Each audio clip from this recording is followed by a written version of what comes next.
I'm SP from Legends of S.H.I.E.L.D., a show about the general Marvel comic universe, part of the Gonna Geek Network, just like the show you're checking out now. Shows on the network are individually owned and opinions expressed may not reflect others. Find other hilarious and fun geeky shows at GonnaGeekNetwork.com. This is the official GonnaGeek.com show. Each week, we run down the latest news and happenings in the world of geek. These are your hosts for the show, Steven, Chris, and SP. Welcome to the final 2021 episode of the official Gonna Geek Show. I am Steven, and with me, of course, is Chris Farrell. I can't wait to talk about J.J. Abrams today. Also, we've got SP. Hi, everyone. How are you doing? This is the final episode of 2021. Yes. If you didn't hear that last week, yeah, we're taking a bit of a hiatus. So I thought I'd throw on my festive gear. Got me my Santa hat on. I can't do this anymore. Just wait. SP's going to go join us right now. Chris has his wreath.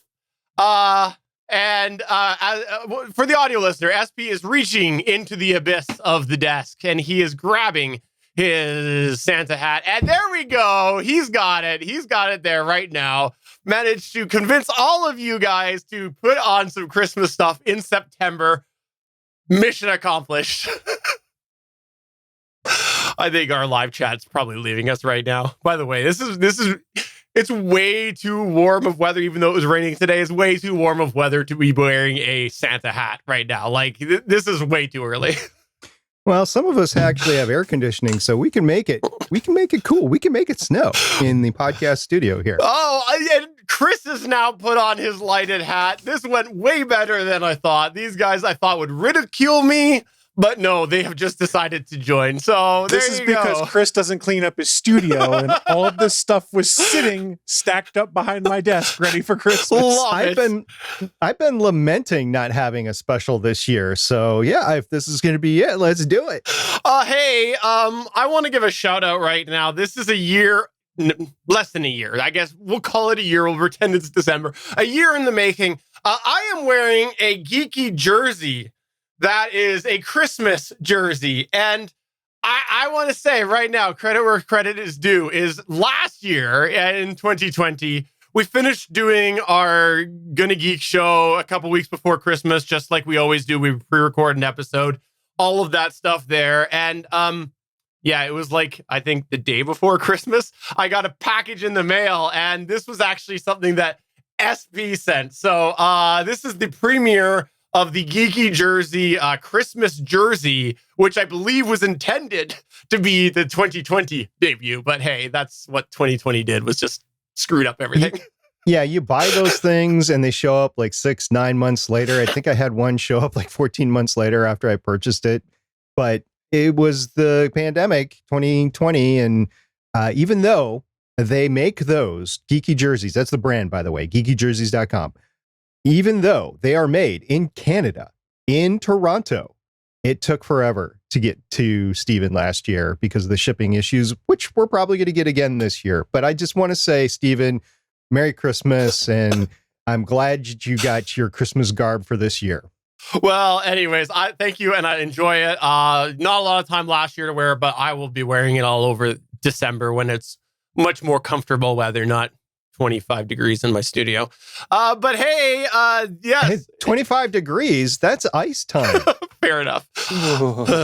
But no, we are here to do the final episode of 2021 because we are taking a bit of a hiatus. Hopefully we'll come back in 2022. Might be a little bit different. We're going to talk about some things offline between now and then. We just, I explained last week a little bit about it. If you want to check out that episode, you can check that out in last week's episode. But yes, this will be the final episode of 2021.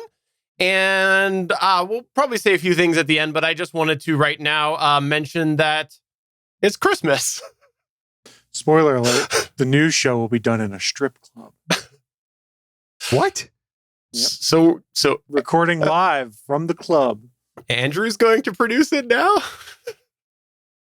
Me? That's a shout out. How much wine you got? I don't know if I'd want him to produce a show with the amount of wine that he consumes. We're talking about someone on the GFQ network, but you can go and you can tweet at Suncast with a K on Twitter and ask him all about that, and he'll let you know the inside scoop on that. But let's go ahead and move on to the news. Should we do that? Yep, please. Let's do it.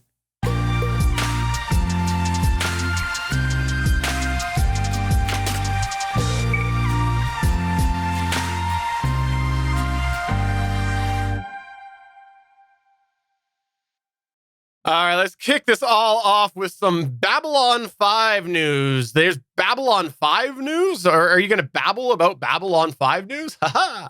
Perhaps. And I will also say as an aside, this hat is really hot. Yeah, mine is too, but it's probably going to be gone pretty soon. But It's going to have to go away soon. In fact, I might just have to do it before I do my part because it's blinking and that's probably annoying. For the audio listener, Chris is taking off the hat and he is now... Yeah, sorry, everyone on audio. I had to take my hat. He's removed the I hat. don't know what your problem is. I grabbed my smart app and I turned the temperature down. It's all fine here. We're good in the SP studio. So jealous. So jealous. But I what broke the switch on it. It won't turn off. Oh no. There it goes. You finally win. So what's with the Babylon 5 news? What's going on there? Oh, I just knocked my pile down. I need to clean up my office space. All right, so let's talk television shows here. I don't know about you guys, but in the early 90s, one of my favorite sci-fi shows started airing, Babylon 5 by J. Michael, Straczynski. It was syndicated for its first 4 seasons, or rather, it aired on what was called the Primetime Entertainment Network, which was a conglomerate of a variety of different networks that combined to show all sorts of different programs. And in its 5th season was shown on TNT. Babylon 5 was headed up by J. Michael Straczynski. Like I said, it's arguably one of the best sci-fi shows of all time, and you can probably credit it in its highly serialized storytelling with a lot of the storytelling we get in sci-fi today, where you get very serialized storylines that last multiple seasons instead of traditionally what we'd seen before with, say, Star Trek The Next Generation, which a show I also love, but is pretty much one and done or two and done episodes. And there's not very many plot threads that tie over from, say, an episode in season 1 to an episode in season 3 where something's connected. Babylon 5 was well known for the fact that JMS, as he's called, wrote what he called was his show Bible to outline what the entire 5-year arc of the story was going to be, but then also built a outline around that of what the, I think, 1,000 or 2,000 years history of the galaxy was, so that he would be able to tell a story and have a bunch of details in the background. He was also very smart, and he's talked about this before, in that any character he introduced into his TV show, he also had a backdoor way set up to write them out should something happen. And we saw that happen a few times in the original B5, when Commander Sinclair left, when Talia left, the telepath left, a few other folks, where he had stories planned for them. The actors had reasons they couldn't hang around, and he had to make use of his off-ramps for these characters to get rid of them. So JMS, very, very talented writer. In fact, during the run of Babylon 5 seasons, 110 episodes, he won a variety of prizes, including a Hugo Award, a Saturn, the Space Frontier Foundation Award, and the Ray Bradbury Award. So why do I bring all of this up? Well, for a long time, there were a lot of questions as to whether JMS would continue telling the story of Babylon 5. And for those that aren't aware, once it ended its run, there was a couple spin-off series, there were a couple TV movies, things like that. And in recent days, JMS and Warner Brothers have kind of hit a loggerheads and not really known what the future of the franchise was going to be, or if any more stories were going to be happening. In fact, JMS was just as surprised as fans when the remastered edition of Babylon 5 hit the HBO Max streaming service. So imagine my shock today when I log on to the Twitter machine and I see this article on The Hollywood Reporter. And I'm just going to read the first 3 lines of the article, which is really first 3 paragraphs, but I've condensed them a little bit. Beginning with, "The CW is heading to space. The younger skewing broadcaster is teaming with the original series creator, J. Michael Straczynski, for a reboot of Babylon 5. Described as a from-the-ground-up reboot of the original, Straczynski will pen the script for a new potential version of the former syndicated drama from Warner Brothers TV. The new take will revolve around John Sheridan, originally played by Bruce Boxleitner, Tron, An Earth Force officer with a mysterious background who is assigned to Babylon 5, a 5-mile-long space station in neutral space, a port of call for travelers, smugglers, corporate explorers, and alien diplomats at a time of uneasy peace and the constant threat of war.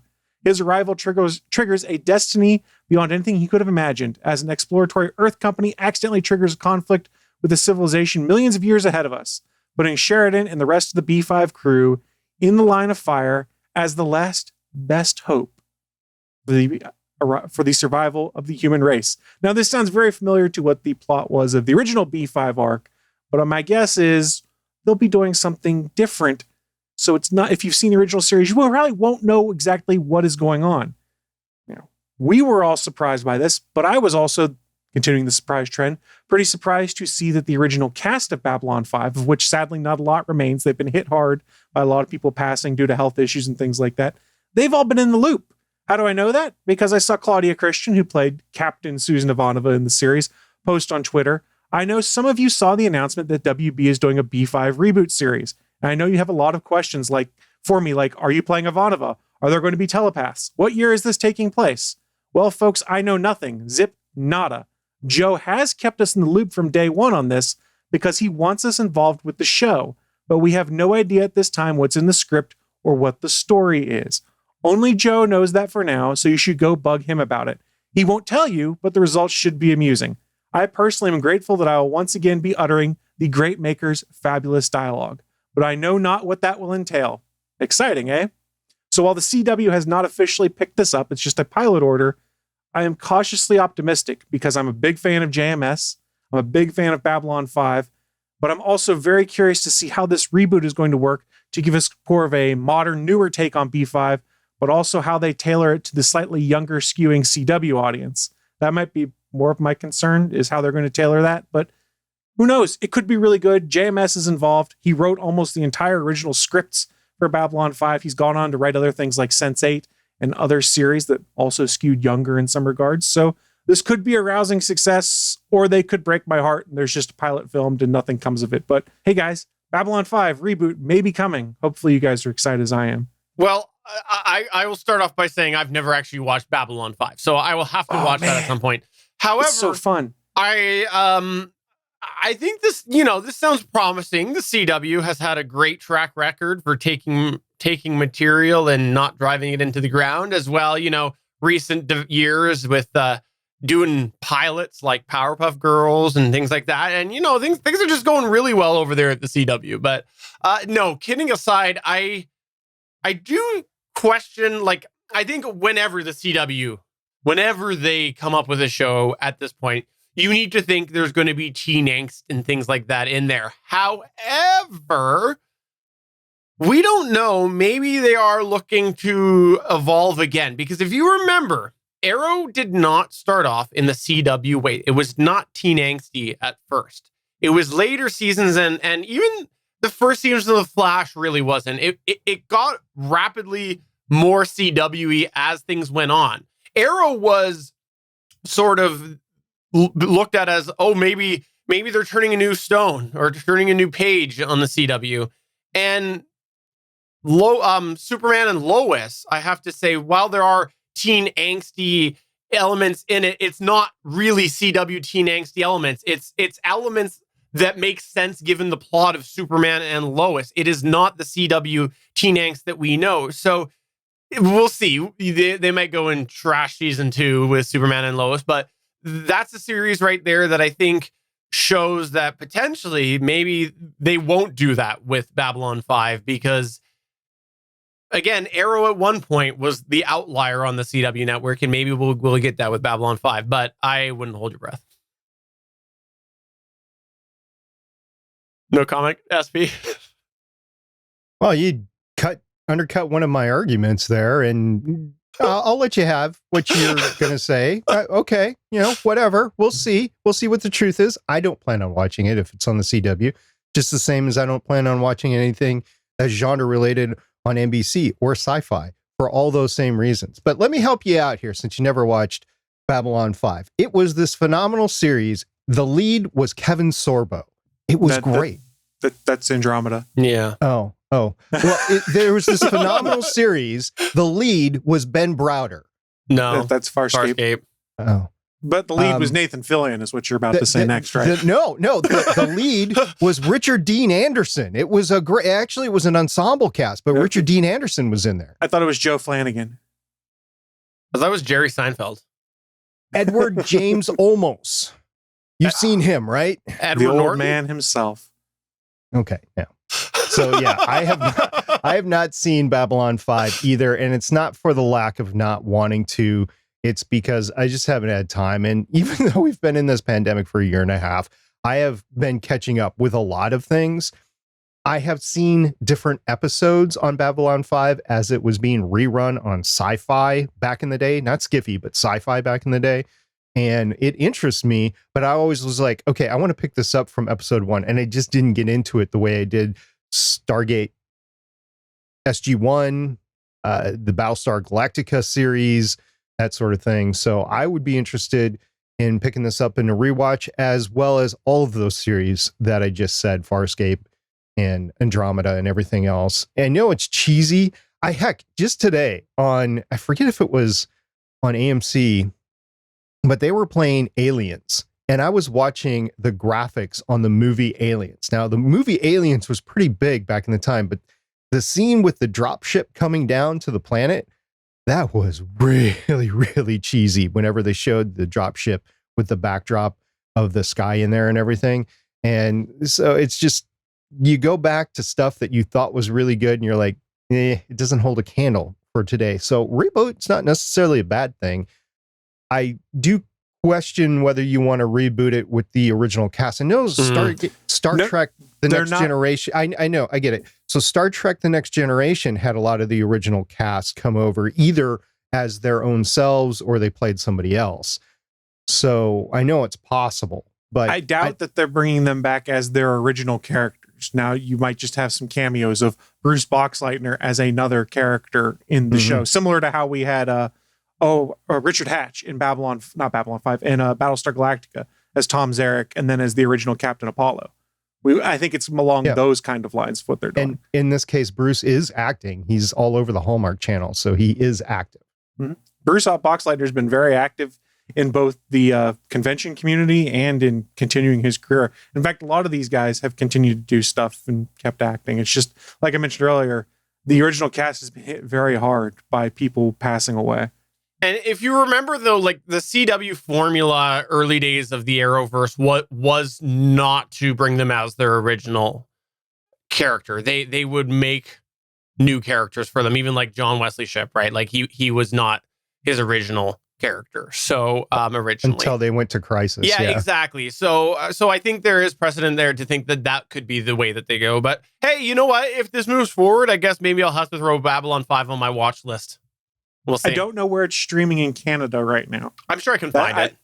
But I mean, you might know someone who has a Plex server that has the entire run of Babylon 5 on it. I'm just saying. It's been available. Maybe. It's, a lot of people have the entire DVD sets that have ripped them and put them on their Plex server. So yeah, it's possible. You mean these right here? Oh, look, Chris Farrell is holding up the whole box set of Babylon 5. This is the movie collection. Oh. I have them all here because honestly, I ripped them all of my own personally owned DVDs, so it is completely legal to put on my Plex server so I could watch them digitally because they weren't streaming anywhere. A month after I did that, they announced, hey, Babylon 5 is coming to HBO Max with the remastered special effects. And I went, God, I wasted like 3 days ripping DVDs. That's funny. But it will go away. It will go into somebody's lockbox for a while. I am not going to reach up and get it, but way up on the shelves behind me, I have all the Farscape stuff. Same thing. Well, Warner Brothers owns it, so I don't think it's going anywhere on their own service. All right, well, let's go on to the next news point here. Beam me up, Scotty. That's right. So Blue Origin has actually gotten a lot of news in the past week. And one of the things was Star Trek related. So we'll get to that in a second. But today, Blue Origin announced that the next 2 New Shepard passengers, who they will be, in a statement released at 9 a.m. Eastern Daylight Time, Monday, September 27th, 2021, which was today. So in a launch slated for liftoff on Tuesday, October 12th, the company will carry Dr. Chris Bashunzin, who is a former NASA engineer and co-founder of Planet Labs, and Glenn DeVries, who's vice chair, life sciences and healthcare, Dassault Systems, and co-founder Metadata, spelled Medidata. Blue Origin will announce the next 2 passengers in the coming days, and they insinuated that there will be a total of 4, not 6, as the capsule is capable of carrying. Here's where it gets sporty, guys. TMZ, the noted outer space deep dive technical reporting outlet, they are just deep in the space here, exploded the scene on Friday, September 24th by posting that William Shatner, the original Captain James T. Kirk himself, would be a part of the crew as well. This is a fact that Blue Origin, as of the recording time of this podcast, has not confirmed. Now, if true, Shatner would actually become the oldest person in space because he's 90 years old. TMZ stated that Shatner's mission would be filmed for a documentary. So this is actually William Shatner reaching out to Blue Origin wanting to do this. Meanwhile, according to a CNBC.com report, Jeff Bezos has stated he will double his time with Blue Origin. What do you think is a doubling his time, guys? Do you think he's working a 40-hour week with Blue Origin right now since he stepped down as CEO of Amazon? Well, what's 0 times 2? Yeah, that's kind of what I was thinking. Yeah. So the report says that he had been working Wednesday afternoons with the company for quite some time, but for the last month or 2, he's been spending Tuesday afternoons with Blue Origin as well. So he has doubled his time to effectively be 1 entire day a week to be with Blue Origin. He's a blue collar worker now, hey? I guess he's just going to that clock and clocking in and clocking out every day. Well, no, maybe not. Anyway, does he really need to be involved in the company 40 hours a week? Originally, probably not. I would argue that if he really wants this to be his life's work, as he has stated that he wants to, he's got to spend a little bit more than just 1 day a week with the company.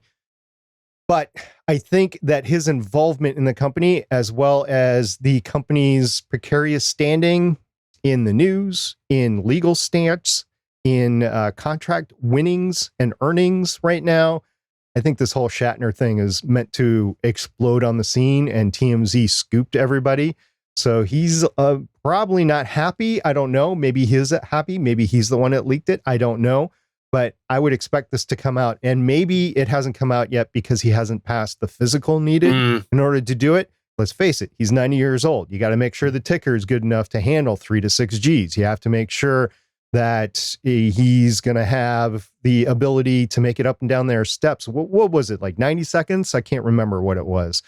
But he's got to be able to do all that because it's a factor of being a passenger on board New Shepard. So we'll see what happens here. Will Captain James T. Kirk go into space? I don't know. It would be kind of fun. All kidding aside with everything, it'd be kind of fun.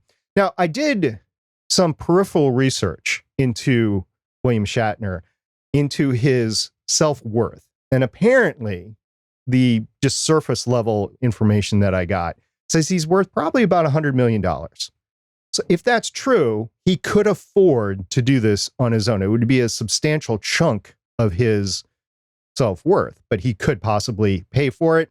But the TMZ article insinuated that he would be comped for his flight. It's great That's promotion. what I assumed. 100% great promotion. Like, why would you not want to have the captain? Like, let's be honest. He is the sci-fi captain in the history of sci-fi. Like, if you think of one, it's him. Like that's the roots of sci-fi. I know lots of sci-fi predated Not Kevin Star Sorbo? Trek. No, not Kevin Sorbo, who is also Canadian, by the way. But It should have been Scott Bakula, because then you could have had Quantum Leap and Trek. Okay, so I got a couple thoughts on this. Number one, the whole Elon, I mean Jeff working thing. That's because of Elon. We know that there's been a feud there going on between Blue Origin and SpaceX. We know that that's happening. We know that Elon keeps getting a lot of credit for SpaceX because he's been bloody involved from the beginning. Yeah, I was just going to say, just today, I noticed a tweet because They were talking about SN20, I believe, moving from one place to the other, and some of the tiles, the heat reducing tiles for the reentry had come off. And then Everyday Astronaut, well, just when they were moving it, right? So Everyday Astronaut posted and said, yeah, I was wondering about the stability of the panels. Wouldn't scales be better? They're more natural and they'd be overlapping each other, kind of like tiles on a roof sort of thing. And who responded? Elon responded. Yeah. And he said, look, no, that would be too much weight. We're actually looking at not going to tiles at all, but we have to perfect the technology first. And tiles, tiles that are mashed up next to each other are the lightest thing that we can go with. And that's what we are originally designing it for, but that might not be the final configuration. Did that come from an engineer or CEO or somebody at SpaceX? No, that came from Elon himself. I doubt Jeff would even know what the frick a tile looks like. Also, by the way, apparently Kevin Sorbo is not Canadian. I thought he was. Apparently he's from Minnesota. I really thought he was. No, he's from here. Trust me. Look at his Twitter. Okay. Let's just leave it at that. I don't know. I must be mixed. He's not from Tennessee. I don't know why I thought Kevin Sorbo was from Vancouver, but hey, you know what? That's fine. He probably lived there for a while he was filming. Maybe. That's quite possible. So okay. Before all the corrections, go to js@gonnageek.com. But no, I do think that he's trying to get more involved because there's a level of jealousy with Elon being synonymous with SpaceX, and for good reason, because while there is all of this other talent that is far more educated in this sort of space stuff in the SpaceX organization than Elon does know a lot, and he can answer things factually a lot because he's been involved so much from the beginning. The second thing is, as far as the whole Bill Shatner thing, here's the thing. Let's say that it's a failure. Let's say that he fails that test. I think there could be very much a plan that he fails the physical. They get all the promo. It mentioned the documentary thing in the TMZ article. Bill gets his free promotion from this. Blue Origin gets their free promotion from this. Everybody wins. And you know what Bill's promoting right now? Documentary. His new album that just released. Sweet. Okay. Before we hop off of this, because I feel like we're kind of all over the place tonight, I just want to say, I'm almost through season 1 of the original series of Star Trek in my Star Trek rewatch, which the original series has literally been like a 6-month process to get even through a season. It is horrendous. I'm going to say it right now. People have a lot of times before we return that they can come to gonnageek.com/Discord and fight me on this. Star Trek, the original series, is the least, including current tellings, it is the least Star Trek-y series of Star Trek. I will say that when you think about the entire what Star Trek is, there is so many things that don't line up with canon. Everyone wants to throw canon out there. There's so many things that don't line up with canon. The storytelling itself is different than the beloved methods that we all look at fondly about Star Trek. And the randomness and the sort of, oh, look at all of this scientific breakthrough things just go away the next episode and they're never materialize anywhere in the future of Star Trek. So I gotta say, like, I think that Star Trek, the original series, is the least Star Trek-y of all Star Trek. Star Trek, you have to remember, though, Gene Roddenberry got to do all of the original series in like 3 seasons of Next Gen. Yeah. All Trek after that, in which we base our opinions on, is based on other people's interpretations of Gene Roddenberry's vision, of which, if you've watched some of the documentaries, you can see where it was Rick Berman and Michael Pillar, I think it was, kind of changed it from what Gene's original vision would have been. And then you get to Deep Space Nine, where they're like, Utopia, we're going to rip off Babylon 5, sort of, which is a common conspiracy theory. You can find out more about that in other places. But we're like, we're not following the Trek formula. So I understand what you're saying, but you also have to look at it through the lens in which it was, which is Gene Roddenberry Trek versus Trek after Roddenberry versus reboot Abraham's Trek. Yeah, I was looking at it through the lens of people on the internet criticizing anything modern, going, oh, this isn't Star Trek. This isn't Star Trek. Like their definition of what is Star Trek. That's the lens I'm looking at it through. And I think the original series is like away from all of the TV series. Like, yeah. Anyways. You got to remember that Star Trek the original series, which it was just called Star Trek at the time, aired at the same time as like the Ponderosa aired and stuff like that. So it was just a different era, different type of TV. And I think Gene Roddenberry pulled off a phenomenal sci-fi on regular TV that nobody else could at the time. He really did something special to open the door. Could have been somebody else at somebody other time if Gene wasn't given the go-ahead for Star Trek, probably. But Star Trek got it, not just first with sci-fi, but a lot of firsts in general. I can't argue with the storytelling. I mean, I'm a diehard Star Trek fan. I've gone through the original series several times, a few times with my dad when I was growing up, and then afterwards, like when Sci-Fi Channel first started. I can't. That's one that I just can't go back. I did start a rewatch, but I memorized all the frickin' episodes. There's 78 or 79 episodes, and one's a double, so really 80 episodes. I can. You start one and I can say all the dialogue.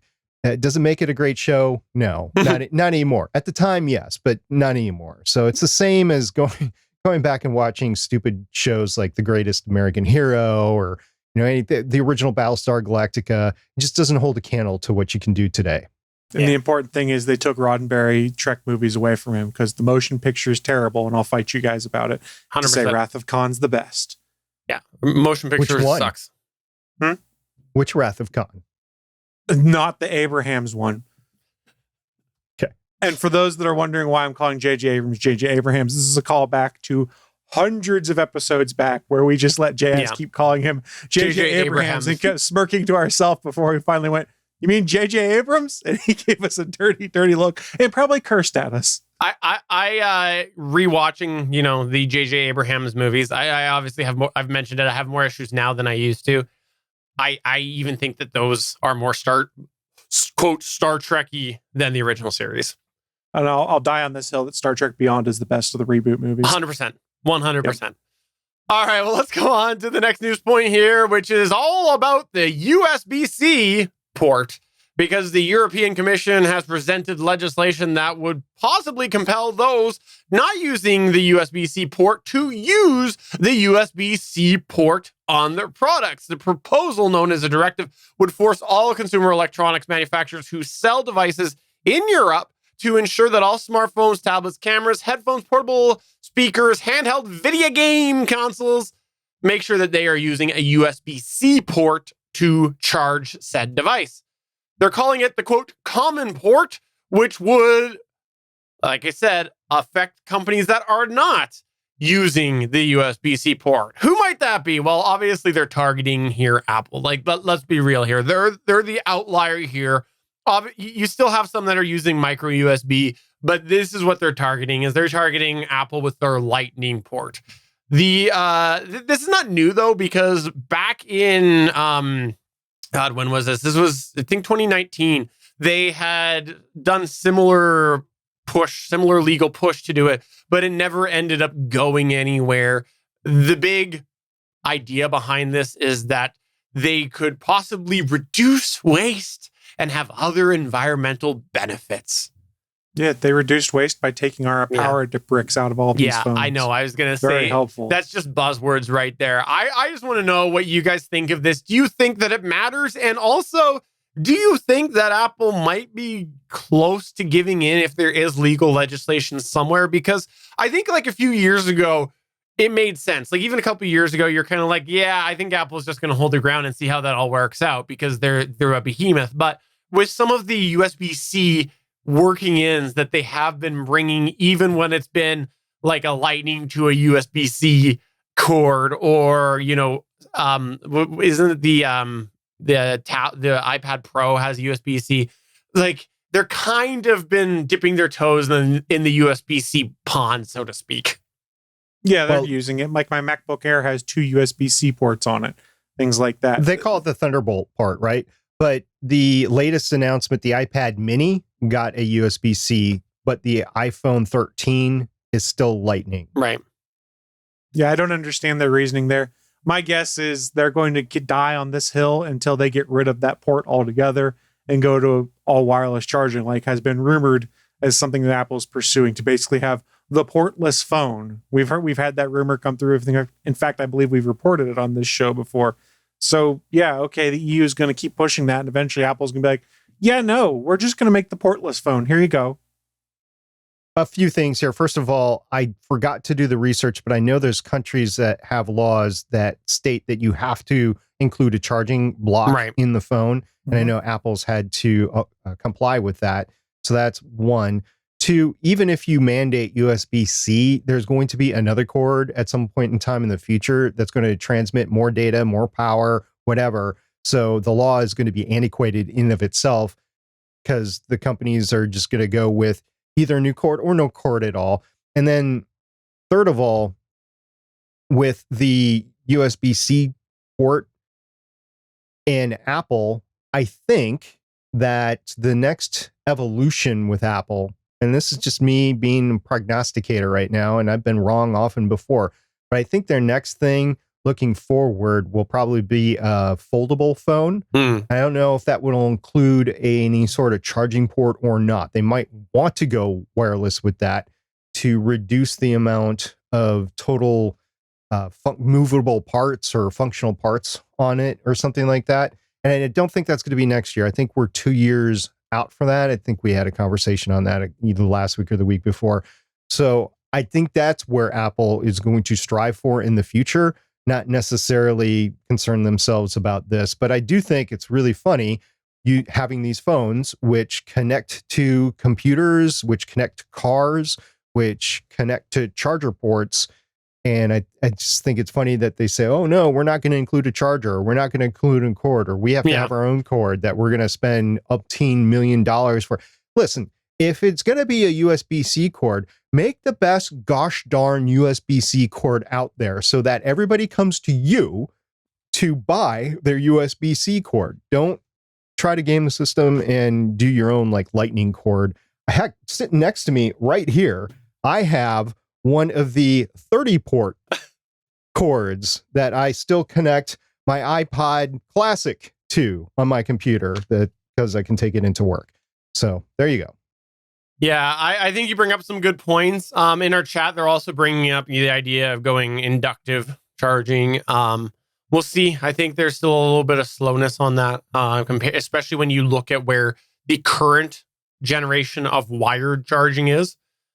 Obviously, they've improved the wireless charging in the last couple of years, but they also just made a big leap in most of the phones this year with have you guys heard wired charging.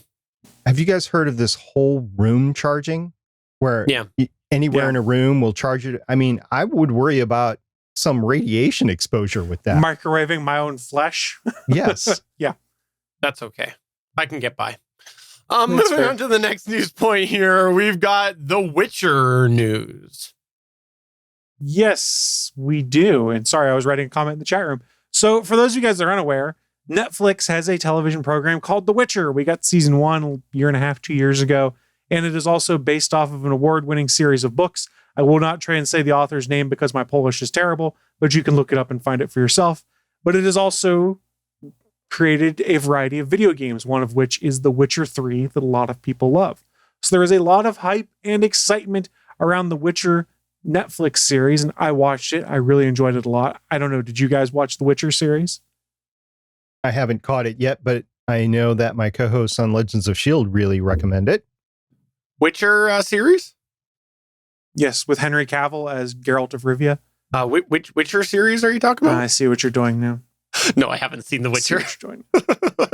So recently, this last week, Netflix was doing a big event because they're full in on The Witcher. They've been doing their own convention where they can announce news, things like that. We have season 2 of The Witcher hitting, I believe, in December. They did confirm at their event that they were putting on that Witcher season 3 will be happening. No release dates, anything like that. No talk about when it will be coming into production.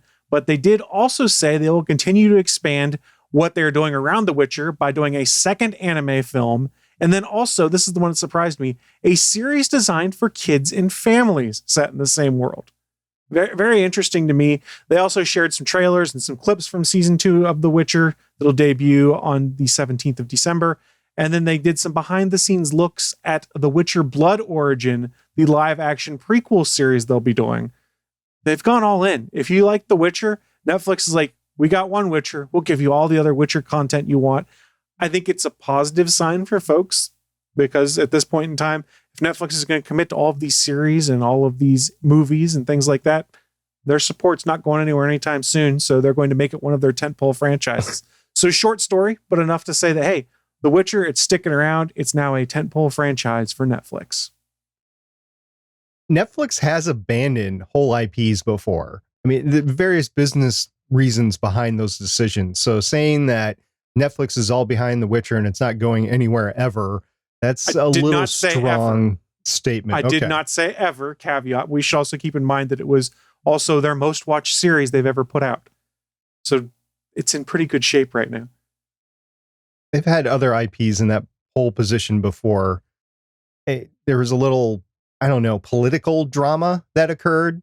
Remember that one? Yeah. I forget what the name of that one was, but yeah. I'm deliberately not saying the name because I don't want to promote it. But yeah, that's just an example. But regardless, I know a lot of people love The Witcher, and I look forward to when I can actually step up and spend some time watching it and go from there. I mean, I still haven't, the Vikings series that was on History Channel, they haven't put the last half season actually on History Channel, and that's just an example of another streaming series that I have to go and watch. It's out, it's available, I just haven't seen it. So yeah, I have a limited amount of time for my content that I watch, and I just got through a few of them. We talked about them this year, and I celebrate every single one because I'm like, yeah, it was a great series, I'm glad I did it. Next, like right now, Foundation just was on Apple TV Plus. I don't think either of you two have Apple TV Plus, right? I still have the free year. Okay. I don't. Have you seen the pilot episode of Foundation, Chris? No. Okay. So I haven't either because I was under the weather this past weekend, but I'm looking forward to when I do that. So yeah, it's just so much good content, so little time. Well, I am going to have a little more time here, so I've been keeping a bit of a sheet here of some TV programs that I might want to check out. Some new, some old, and I've had it going for a bit here, and just have been especially over the last couple of weeks, been adding to it. And so I have added The Witcher, quote, the series that will always be around, end quote, as well as Babylon 5. That's what I've got there. No, Chris didn't say that. I'll step up for him right now. He didn't say that, but I don't know. Do you want to say that? Do you want us to put it on the back of the box? Not particularly, right. because every story has an ending point. Fair enough. Speaking of ending points and TV shows, I can't wait for Better Call Saul. I'm looking forward to that when that final season comes out. Bob Odenkirk is back on set filming again, too, seemingly well recovered from his heart issues. Yes. All right, so you got NASA news, SP. What's the NASA news? Yeah, since this was going to be the last show of 2021, I wanted to make sure I included something for the future of space and space development. So NASA last week had a couple of announcements. They released a statement, they had a press conference, and then they had a live stream all dealing with this. So what happened? In a statement released on Tuesday, September 21st, 2021, followed up by a NASA live stream, NASA Administrator Bill Nelson announced the restructuring of the Human Exploration and Operations Mission Directorate, which is currently led by Kathy Lueders, into two new directorates. First one would be called Exploration Systems Development Mission Directorate, or ESDMD, and that will be led by Associate Administrator Jim Free. Now, the new directorate will define and manage systems development for programs critical to Artemis and the Moon to Mars exploration approach in an integrated manner. Jim Free has experience with leading the John Glenn Research Center in Ohio. Also, another new directorate called the Space Operations Mission Directorate, or SOMD, will be led by Associate Administrator Kathy Lueders.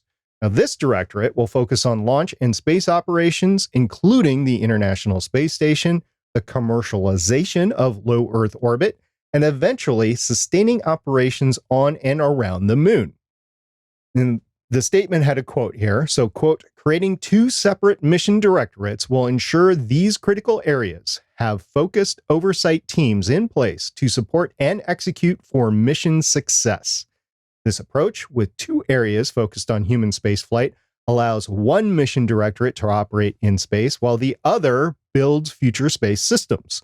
So there is a constant cycle of development and operations to advance NASA's goal in space exploration, unquote. Guys, this is actually kind of exciting. It means that NASA is developing its own R&D to actually produce space systems that are then going to be used to actually go out and explore space, whether that's the moon, Mars, asteroids, beyond that. I think NASA is restructuring itself for the future rather than let's just get through this next Artemis program to get back to the moon in 2024, really 2025. Doesn't this sound a little bit about like NASA of yesteryear? Funny you should mention that. And I think you've read all the material, so I'm glad that you did. This is actually the 2 directorates that came together to form the Human Exploration and Operations Mission Directorate, and they're just going back to the way they were. So apparently the way that they were trying to make it leaner and meaner just didn't work for them.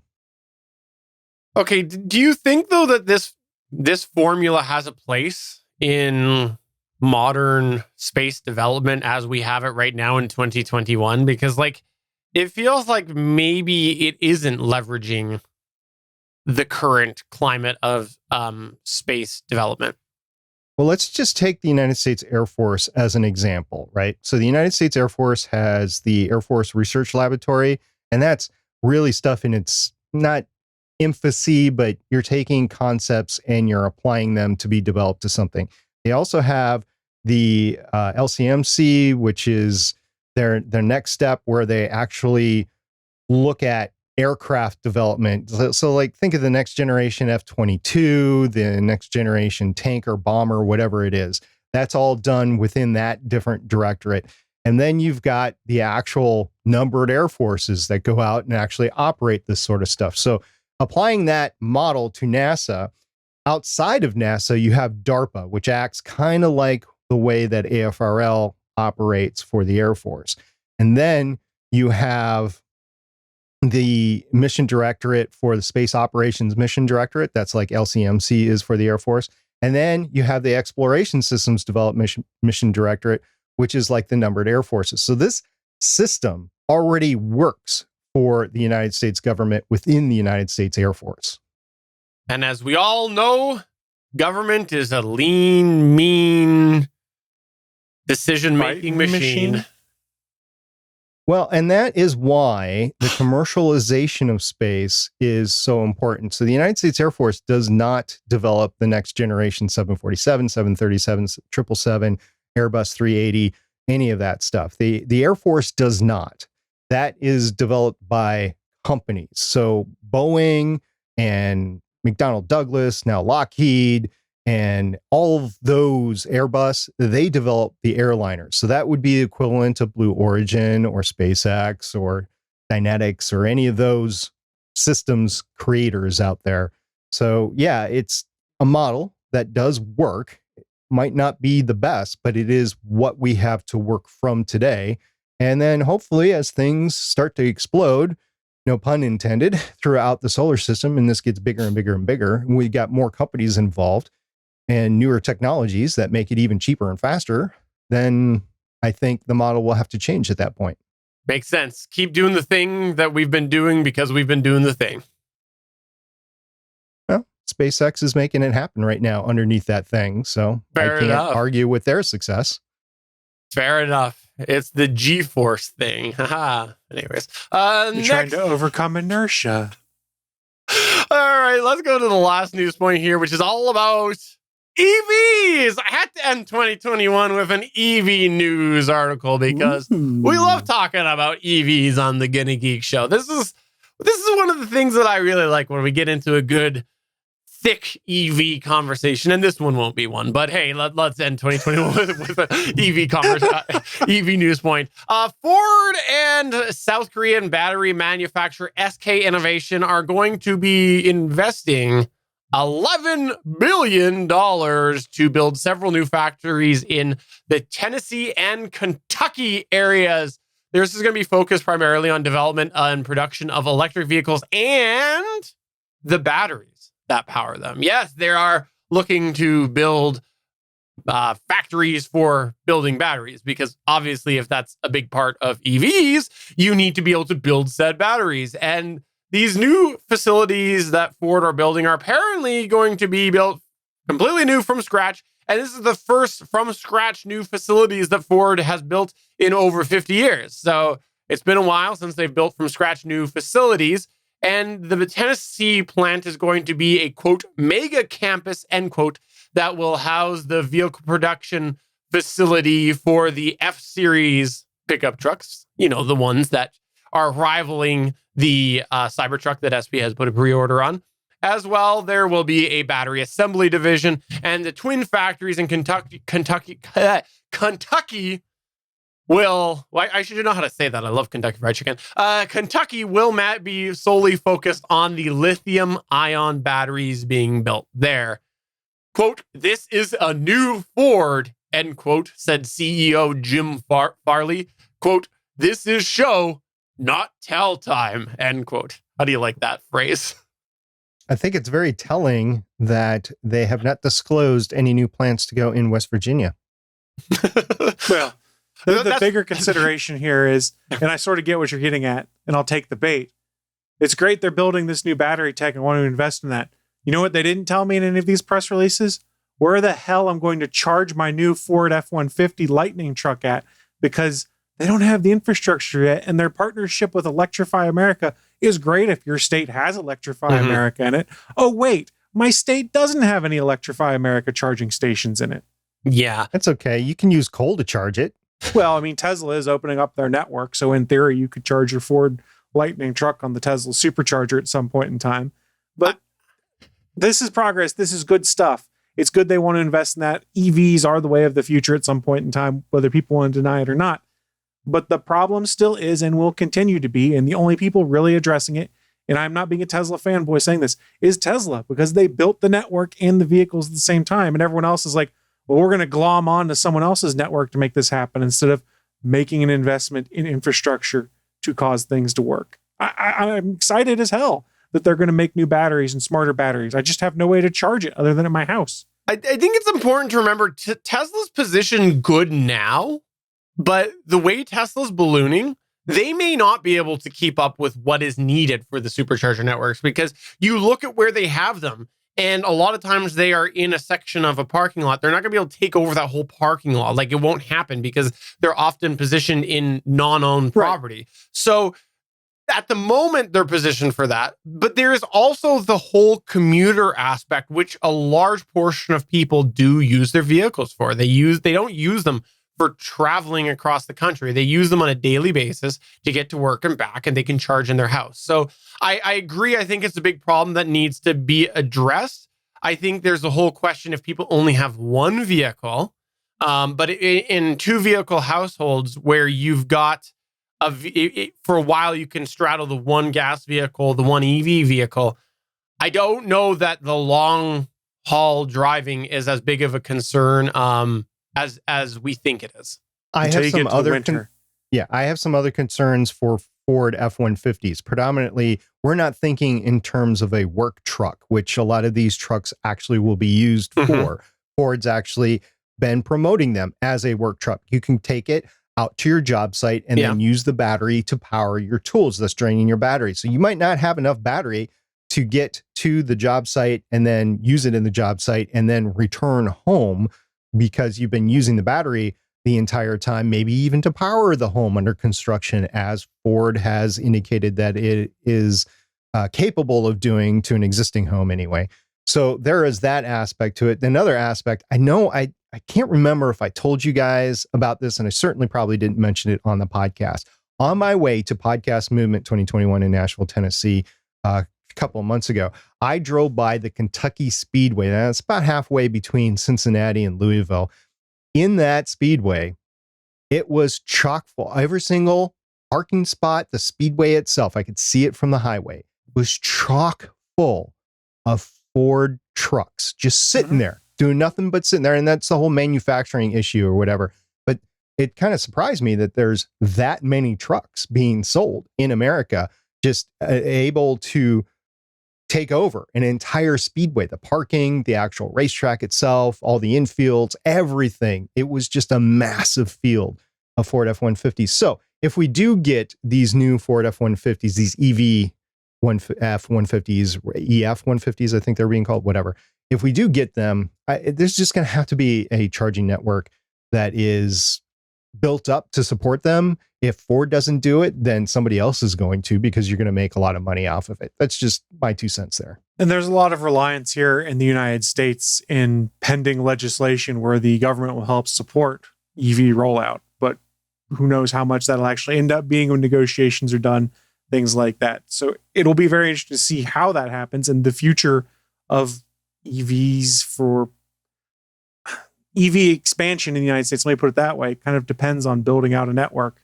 And so you can get to a point where you don't feel like, well, I want to go visit my wife's family and that's 400 miles away. Yeah. We're going to have to take the gas car instead of the EV because there's nowhere to charge between here and there. And sadly, that's where we are in a lot of places. But then you continue to see folks building out, Electrify America building out, Tesla's investing tons and tons of money into ongoing expansion every year. And if they're trying to open up to other folks, they can use that money to continue their expansion. It'll be interesting to see 5 years from now, maybe even 3 years from now, where we are with charging infrastructure.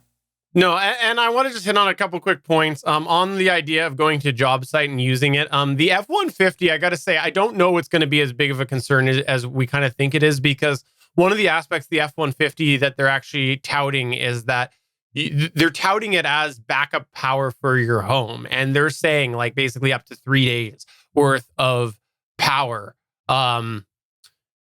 And then the whole house, including the HVAC system? They're saying based on 30 kilowatt hours per day, they're saying power up to 3 days or up to 10 days if power is rationed. In any case, those numbers are indicating to me that a job site would be like a non-issue. But a job site including driving back and forth to the job site? I think, I guess it depends on how far away your job site is, right? That's and how cold it is. Yes, temperature's a big thing. But the key that they're going to with the F-150 here that is not being considered as they talk about this. Yeah, it's great to use on the job site because the thought is you're taking the vehicle back to your warehouse or to your home overnight. Well, you need to have that outfitted with at least a level 2 charger so that you can charge that battery back up so that you can do that tomorrow. And in often cases for personal users, level 2 is fine because you can plug it in and in, say, 6 hours, have your battery fully recharged just off the wall. That is not just using a regular wall outlet, though. That's using like a NEMA 1450 or NEMA 1430 plug or something like that. I will say, though, I don't know that you'll be getting a lot of people that are buying an electric truck for either of those reasons, that they're wanting to go, they're a worker, I'm going to take it and use it to power my job site. No, that worker is already putting a generator in the back of their truck. And they'll probably continue to put a generator in the back of their truck for that job site. As well, the whole home thing, I think people are also going to be aware of that, of the fact that you're probably not going to have your truck sitting there charged for the whole house. So I think both of these situations are maybe more marketing speak than it will be practicality. What I do want to say, though, is that I 100% agree that I think that there is a problem that you said, Chris, right now with the practicality of, having to have one vehicle to go for the trip versus the electric, and how that is where we're currently at versus where we want to be in the future. I think that that's a very valid point. And you and I have talked offline. I did upgrade the family vehicle just a few weeks ago, and I considered an EV, but in the end of it, I was really thinking about it, but in the end of it, there just was not enough boxes for a family vehicle, that's the dependable vehicle to go on road trips, that might want a little bit of towing capacity, and being able to comfortably fit a family of 4, which does possibly include other people coming along. Like, the EV market just isn't there. So I made the conscious decision that maybe this will be the last newer vehicle that I'll buy that's gas. Maybe not. We'll see where the future goes. But I made the decision that if I was going to go the EV market, I have to do exactly what you described, which is basically balance the couple of vehicles in the house. So I think you are 100% right on that, Chris. My parents just replaced both of their vehicles within the last 2 years, we'll say, and they deliberately did not go with an EV because of the recapitalization cost on the battery. So at some point in time, you're going to need to throw a new battery in it. 10 years off, something like that, you're still going to have to throw a new battery in it. And that cost really had them shy of actually pulling the trigger. So if you actually, getting back to the story here, Stephen, if you create the infrastructure to not only build this stuff, but actually do research and development to make even better batteries and cars, then I think in 10 years, then I think we're headed in a direction that having 2 electric vehicles or EVs per house okay, so we're all married. We all have another person in the house that needs a car, that sort of thing. So having 2 vehicles that are EV is a real possibility. And as far as my trips back and forth to the lake, I am completely capable of taking that with a Tesla right now. Ford EV 150, but a Tesla, I'm going to stop anyway for gas to get out of the car, the latest trip to let this dog out. But it's going to take me a certain amount of time to do that anyway. And you don't recharge, like the Teslas, you don't recharge them to 100% whenever you stop. So you just recharge them to a point and then you move on to the next charger. That's the way they do things. So yeah, I'm fully capable of doing it. I've already mapped out my trip with the Cybertruck. I can do it.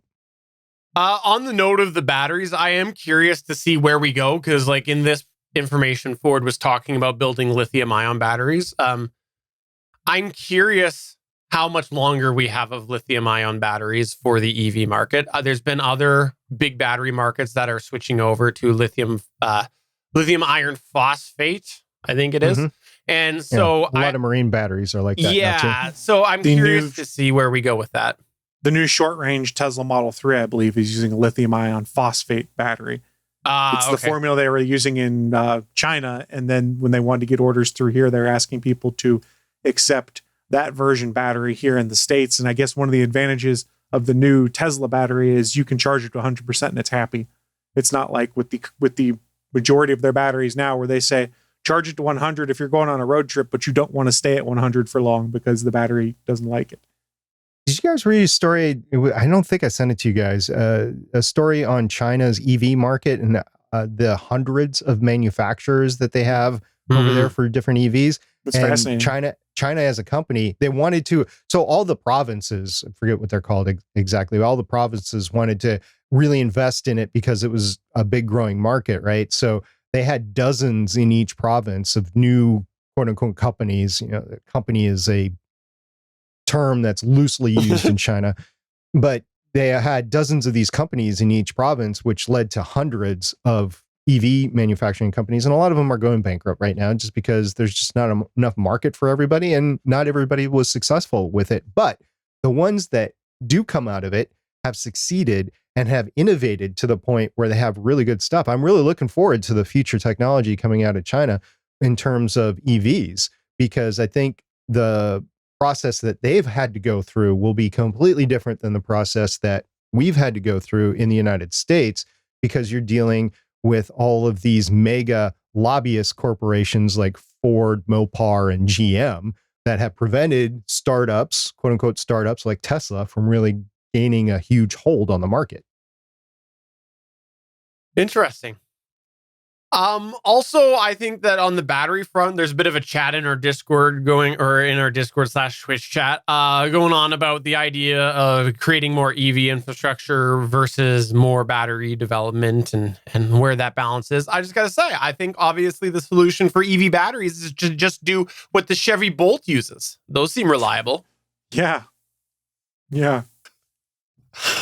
Oh, I feel bad for all those Chevy Bolt owners. But that's going to go ahead and take us towards the end of the show. Before we wrap up, I just want to say to everybody who is in our chat room now, who is watching us later, who is listening to us later, however you're consuming this, thank you very much for all the support.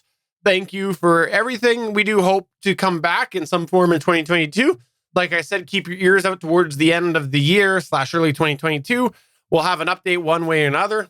The hope is to find a way to make it all work. I do love talking geek tech news with these guys here.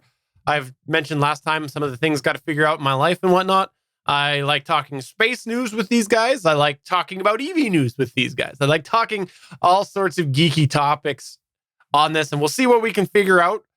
But thank you for supporting the show. This is, I know, the biggest break that we have had on here. And the reason I'm saying thank you right now is just because, obviously, I mentioned trying to figure this out. So perhaps there could be some chance that maybe, we come back for one final episode or something like that. But hopefully that's not the case. But more importantly, I recognize that when you take a break, like a few months, sometimes people don't come back. And so if you end up being one of those people that happen to not come back, first off, you're breaking my heart, but that's okay. But secondly, I just want to thank you before you go away. Thank you for listening and watching. Again, we hope to come back in some capacity. Keep your eyes out on the Guinea Geek Discord, on the Twitter. Come to the Discord and chat with us and check out the other shows that these two do, because as far as I know, they're still doing them. You got Legends of S.H.I.E.L.D. for SP. You got All Things Good and Nerdy for Chris Farrell. They're going to give you all of that wonderful warmth that you love from each of them on a weekly basis. No? We're gonna actually restart up Starling Tribune and talk all about Babylon 5 on Starling Tribune. Sweet. It seems like a bad fit for a show, but okay. You know what, though? It's just Babylon like having- 5's a bad fit for CW. Yeah, that's what I was just gonna say. Exactly. Set you up great for that. But seriously, thank you for listening. And also, more importantly, thank you. Well, I shouldn't say more importantly, but I'll say it. Thank you to Chris and SP again for everything over the last little while. And again, for supporting me on this. I mentioned it last week. I really was the one that made the push to take a little bit of a break here. And these two are very understanding. And so I want to thank you guys from the bottom of my heart. Thank you very much. I know I'm doing Christmas hat in September because of this, but thank you very much. Is there anything that either of you would like to say? Chris Farrell. Give me $5. But setting that one up Oh, for wow. months, haven't you? Wow. One of these days, I'll get paid my $5. And that day will be a happy day. No, seriously. So like Steven said, we are taking a break. I hope that you guys do come back and join us in whatever iteration we return as. And if you don't, that's fine. We accept that. But please stay active and chit-chatting with us, be it in the Discord, on Twitter, or on the Facebook, or whatever. We like hearing from you guys. Part of what makes this so fun, this show, is when we do it live. All of you guys who sit in the chat room and converse with us, that heckle us occasionally or fix things that I say because I know I'll say something incorrectly. But no, here's the actual sourcing. Really do appreciate it. And I enjoy that connection we get to have with you guys. And it's just fun. So I hope that in whatever forum we return in, you guys come back and check things out and just stay tuned to all our social medias. We'll let you guys know as we get closer to what's going on. And hey, we might even be asking you guys opinions on things you may or may not want to see. Who knows? Social media, that's the best way to figure out what's going on going forward. SP, is there anything that you would like to say? I want to say thank you both for having me on the Guinea Geek show years ago as a guest replacement for one or two of the longstanding hosts that started the show. So you gave me a chance to be here, and I really appreciate being able to be here. And we've had a lot of fun over the years. We really have. And I really appreciate that. And I want to say special thanks to our audience for not only just putting up with me talking about space, but actually getting into it and listening to it and interacting with us off of the show here in our Discord and Twitter, really going back and forth with everything. This is an amazing, exciting time with space exploration. And I have been able to follow it more closely than I normally would have from just the bystander point of view, even though I am a rocket scientist and kind of work in a portion of the industry, but I have been able to follow the entirety of it a lot closer. And that's meant a lot to me. And then being able to share that and have conversations with other people, that's been great. I'm looking for, as I said before, since this will be the last show of 2021, I'm looking forward to the launches of the SLS and the big Starship and Starship Heavy, hopefully later on this year. If I don't go see them in person, I definitely will be watching them from my 4K TV at home. Where would you And go see them? I would see them from the beach in Florida and Texas. Well, in Texas, though, where particularly would you go? You're wanting me to say Boca Chica, right? Yeah, Boca Chica, which is now Spaceport USA, or at least portion of it. So yeah, I would definitely love to go do that. We'll see if that's going to be a possibility or not. It honestly might come down to a timing issue where they say, okay, we're going to go tomorrow, and there's just no way that I can get from where I am to there overnight. So we'll see how that all lays out, but I'm really looking forward to that. And it's really all been because of you, the audience, the listeners here. You put up with me leading up to all these great events, talking about the industry, talking about the developments, and same with you, Stephen and Chris, for allowing me to talk. Probably more than my fair share of the news articles from week to week, sometimes when there's so much science and so much development that's been happening. Not only that, but to be able to talk about just everyday stuff like smart homes, technology, smartphones, the Note 7, the everything. It's been a fun thing for me to do, and I just want to thank everybody for doing that. And I want to say a special thanks to our live audience.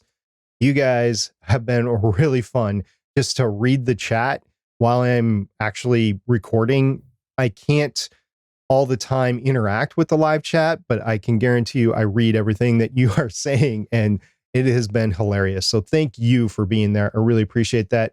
And yes, we will be available. We will be available in our Discord, which you can find at GonnaGeek.com/Discord. The next best place is our Twitter account at GonnaGeek, or any of our individual Twitter accounts. Please follow us. Please interact with us when we post there, and then we will let you know what's going on in 2022.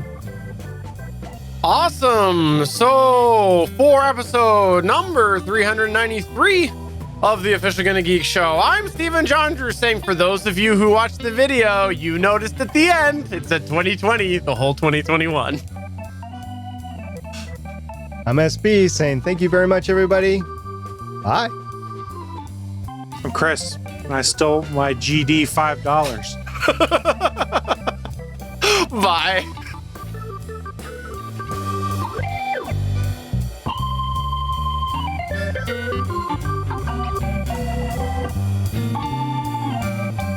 Thanks for checking out another episode of the official GonnaGeek.com show. If you like the show, please give us a 5-star review in Apple Podcasts or a thumbs up on YouTube. You can always join us for our live recording sessions, which stream Mondays at 8:45 p.m. Eastern at www.geeks.live. And remember, you can find our full back catalog at GonnaGeek.com/show. If you're itching for more geeky content, check out other shows on GonnaGeekNetwork.com. Voice work was by Emily Prokop of the Story Behind podcast. That's it for this episode. We hope to see you back again next week.